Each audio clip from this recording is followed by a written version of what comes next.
Cinema ரசிகர்களுக்கு வணக்கம். இந்த வாரம் வெளிவந்த இன்னொரு திரைப்படம் வித்தைக்காரன்.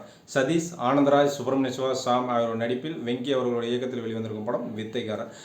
படத்தோட கதை என்னன்னு பார்த்தோம்னா, படத்தோட ஆரம்பத்தில் ஒரு நகைக்கடை சேட்டை ஒரு 3 பேர் குத்தி கொண்டுறாங்க. அந்த கொலைப்பழியை அந்த வீட்டில் வேலை பார்த்தா ஹீரோட அப்பா மீது போட்டு போய் அவர் ஜெயிலுக்கு அனுப்பிச்சிடுறாங்க. இதனால் தான் அப்பா ஜெயிலுக்கு போக காரணமான அந்த 3 பேரை ஹீரோ சதீஷ் அவர்கள் வளர்ந்து எப்படி பழி வாங்குறாரு அப்படின்றதான் இந்த படத்தோட மீதி கதையாக இருக்குது.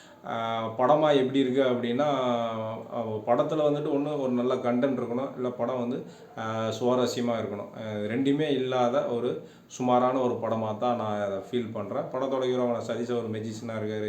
கொள்ளை கடத்தல் கும்பலுக்கு ஹெல்ப் பண்ணுற மாதிரி பண்ணி என்னென்னமோ பண்ணுறாங்க. ஒரு காமெடி படமாக எடுக்க முயற்சி பண்ணியிருக்காங்க. அது பல இடங்களில் ஒர்க் அவுட் ஆகாத மாதிரி இருக்குது.